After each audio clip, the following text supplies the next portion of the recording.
buyuk mutafakkir Abu Ali ibn Sino 980-yil avgust oyida Buxoro yaqinidagi Afshona qishlog'ida tug'ilgan. Uning otasi Abdulloh, onasi esa afshonalik Sitora bo'lgan.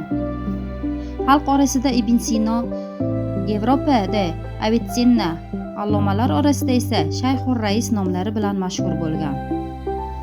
Ibn Sino ilk ustozi Abu Abdulloh Notilidan mantiq, muhandislik va astronomiya ilmlarini o'rgangan.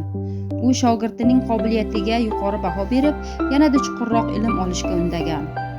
Ibn Sinoning tib ilmida yuksak darajaga yetishishida buxorolik tabib Abu Mansur Hasan ibn Nuh Qumriyning xizmati katta bo'lgan.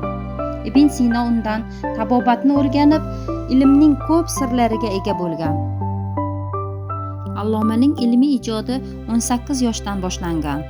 Yosh bo'lishiga qaramay, Nuh ibn Mansurga atab Hadiyatur Rais, ya'ni Rais ibn Sino hadiyasi asari, Urjuza fit tib, ya'ni tibbiyot kitobi dostoni, she'riy asari hamda ko'plab fanlarni o'z ichiga olgan Hikmatul Aruzi, ya'ni Aruzi hikmati asarini tasnif etgan.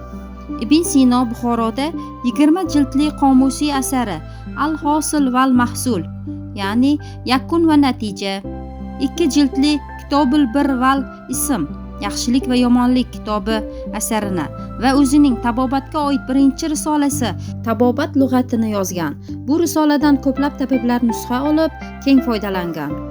Allomaning tib qonunlari asarining jahon tib ilmi tarixi va taraqqiyotida tutgan o'rni beqiyosdir.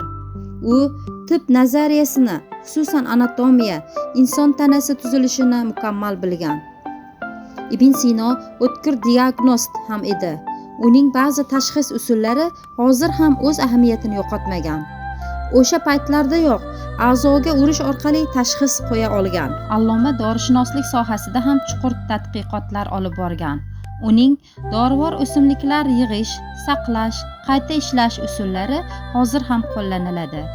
Alloma davolash jarayonida 540 dorivor o'simlikdan foydalangan bo'lib, ularning 396 tasidan hozir ham tibbiyotda keng foydalaniladi.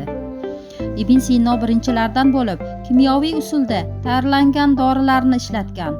Kasallikning turiga qarab avval sodda, so'ng murakkab tarkibli dorilar bilan davolagan. Ibn Sino salomatlikni saqlashda shaxsiy gigiyena, uyqu, jismoniy mashqlarning ahamiyati kattaligini uqtirgan.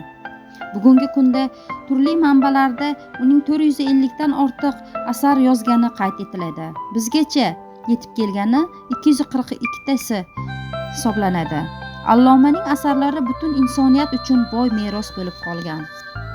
Hozirgi kunda jahon olimlari tomonidan Abu Ali ibn Sino asarlari va uning faoliyati bo'yicha muntazam ilmiy tadqiqot ishlari olib borilmoqda.